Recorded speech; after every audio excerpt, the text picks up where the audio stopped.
guys, it's Kugli again with another ROM review, and this time I've got the NitrogenOS Oreo for the OnePlus 3, so stay tuned for that.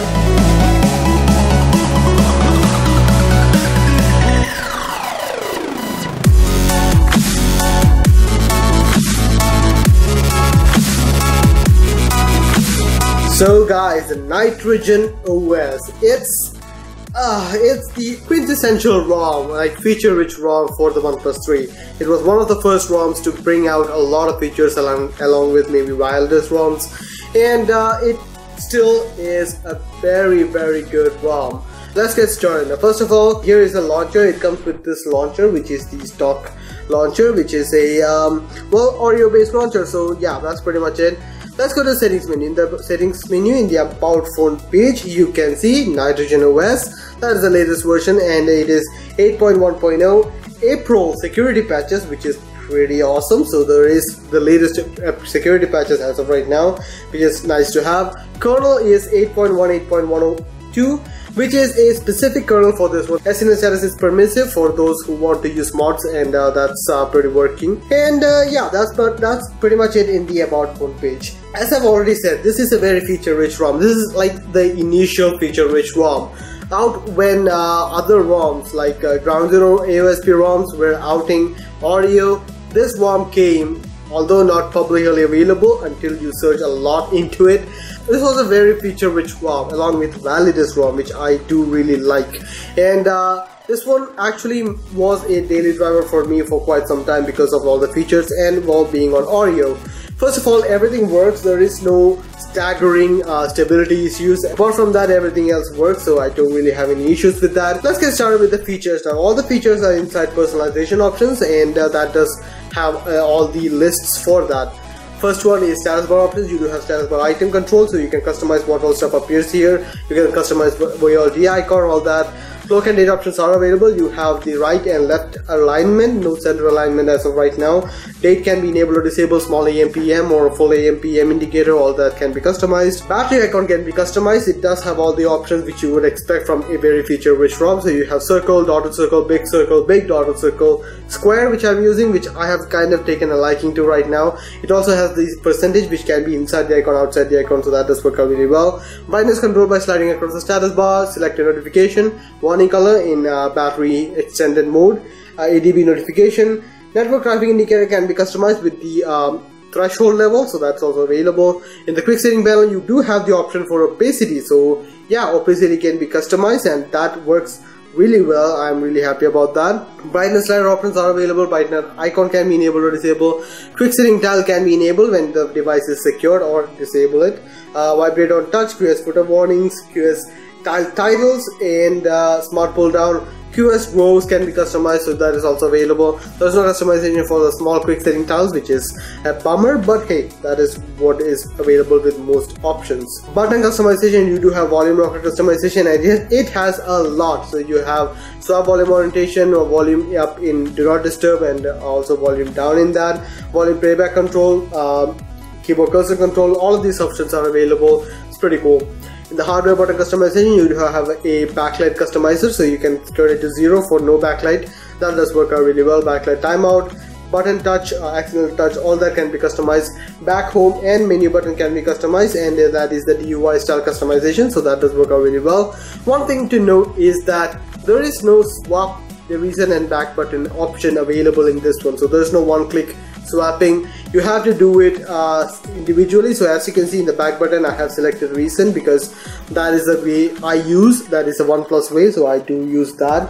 I would have liked to have a swap button because this changing individually doesn't work with all the applications or all the scenarios. There are some scenarios where this will not work out really well. So yeah, I would have liked to have that, but it's not available in this one. End of story. Navigation bar options are available, and this is the fling and smart bar settings. The UI is normal. Gesture options. In the gesture options, you have AOSP gestures where you can click on the jump to camera option by double tapping on the power button. Status bar lock screen options, double tapping on this area, and this one also has the top third and the bottom shortcut area for the lock screen, which I'm not a huge fan of, but I guess a lot of ROMs are using it, so I might have to be a little bit more lenient about that. Screen off button torch is available, and pocket detection it can also be enabled. In the lock screen options, you have weather option. You can enable weather. You have icon set, and you can just select all the stuff which is here. Works out really well. Lock screen shortcuts can be customized, and also media cover art, lock screen charging info, fingerprint navigation, and also full face auto unlock. So that is the OS style option of face unlock, which is not as secure as it, but is as quick as it. Power menu options, you do have customizations on what all appears in the power menu, so nothing fancy going on here. In the recent app menu, you do have clear all button, and also location can be customized. Pretty neat. In the notification options, you do have heads up display, and you can customize the timeout and also snooze timer. I personally don't like any snooze timer and also timeout to be the least option, so that is really cool for me. It doesn't really have a ticker option, which I kind of would have liked, but hey, it is what it is. Battery charging light can be customized, so there it is. Notification light is the normal Oreo one, so you have to go through each and every application, so that's also available. Less frequent notification sound and also vibrate and call options are available. In the miscellaneous options, you do have customization for wake clock blocker, alarm wake clock, so you can enable that if you don't want more wake clock. So even if you want to restrain them, you can do that, but do keep in mind that it is on your own risk, because wake clocks can pretty much break your phone. And also app ops are available if you want to manage the permissions. MTP instead of charging is available, which I normally keep it off because I don't want that. Also wake up on charge is available, and also show CPU info if you want that, so pretty much works out. And in the device features, you have off-screen gestures, so these are the gestures available, so you can customize that. I don't use gestures anymore, not because it's not fun or it doesn't work or anything. So as you can see, it does work, but I've kind of not used it, so yeah, that's one thing. Here's the double tap to wake option, so you can enable that. It was disabled for some reason, I'm not really sure why, so yeah, that's how it is. Proximity check can be enabled, and yeah, it works out really well. Vibration sync can be customized from here, so that's also pretty cool. Slider options are available, and it has all of these options. Now I have not tried each and every option, but I don't see any reason it shouldn't work. Graphics options are available, which actually does work out. High brightness mode does work out, so you can see, and also white color mode and sRGB, which is pretty much the same thing in my eyes. That's one thing. Ambient display options are available, which includes pickup, hand wave, and pocket mode, and that is it in the extra features. In the display options, you can see it does have night light option, which is pretty cool. It also has color manager, which is what I am running right now. It does have dark and even a black mode, which is pretty cool. Font size and display size can be customized, which is normally what you would expect out of an Oreo ROM. Ambient display, it does have new notification ambient display, which is working, and that does work out really well. Ambient music ticker is available, which does work out really well. And dashboard conditions and suggestions can be enabled or disabled. In the security options, you do have scramble and a quick pin unlock, which is kind of useful, but I have noticed that sometimes quick unlock can cause problems, so I've stopped using it. So I'm not going to say if it's working or not, because I've had issues with it where the quick unlock, I have a 6-digit pin which I normally use, and sometimes on entering the 6th digit it won't enter, and if you press the tick button, it will just say that I have entered the password wrong. That will be a very shitty situation, and this does not have full unlock, or that is FP unlock, so yeah, that can be a tricky situation. So I don't normally enable quick unlock, so that's just how it is. And yeah, that is pretty much it in the features section. As I've already said, it is a very feature rich ROM. It is the quintessential feature rich ROM. I have had very fond memories of using this one, and in a way it is not as feature rich as some of the newer ROMs. Like I think Liquid Smooth is really cool. Z Unleashed and Unleashed OS is just way out there. Resurrection Remix has a lot more features. This is not as much as it is, but the nostalgia factor is still there. This was one of the first ROMs to give us all the taste of these features, so I'm really happy about that. It has improved on a few of the features, and I like that. Now I'm going to 7.5 out of 10 for the features. Now the battery life. The battery life has been pretty amazing. Now NitrogenOS was one of those ROMs which gave me a lot of features and also had amazing battery life. I mean, I don't know if you can make it out from the graph, but as you can see, there is a flat spot out there, and it actually gives me a lot of battery life. The idle drain is somewhere around 1.1 to 1.3%, which is pretty cool, and also active drain is within the range of 15, that is 12 to 13%, so I'm really happy with the battery percentage on this one. I really like the battery life on this ROM. It's very much optimized. Do mind that I am running stock kernel and I'm not using any profiles or a Helix engine or anything like that, and I'm still getting a really good battery life, so I'm really happy about that. I'm gonna give it a 7 out of 10 for battery life. Now the performance of the ROM. The performance of the ROM is actually pretty good. This is the highest score which I received. Now the score right now is the lowest score which I received on this ROM, on this run, because I've been running it like 8 times, and the score here is 159,190. The average score which I got was about 165,728, which is in the newer version of, and to benchmark, the highest score which I received on any ROM. So I'm really happy about that. I'm gonna give it a 7 out of 10 for performance. Now the stability of the ROM. The stability of the ROM is pretty good. I didn't really have any issues with that. Everything works. No issues per se. Now the camera. Now the camera options are available, and it comes with the stock camera, that is the basic of the basic cameras. Nothing special going on. I mean, it takes decent photographs. That's all I can say. And yeah, that's pretty much it. There's nothing else going on, and even then you can see a lot of grains and all that.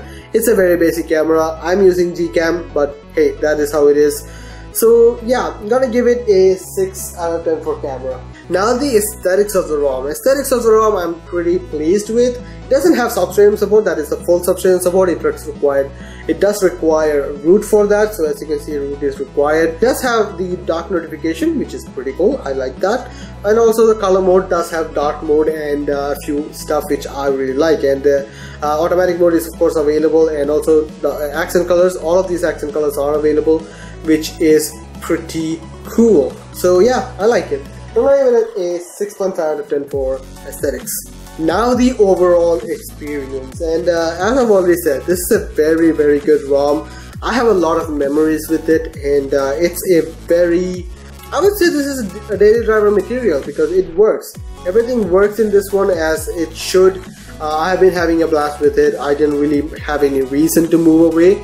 A little bit more features won't do it, but for the most part, the one thing which actually makes me sad about this ROM is not having the swap button thing. It's kind of frustrating to individually change everything because you know how it is.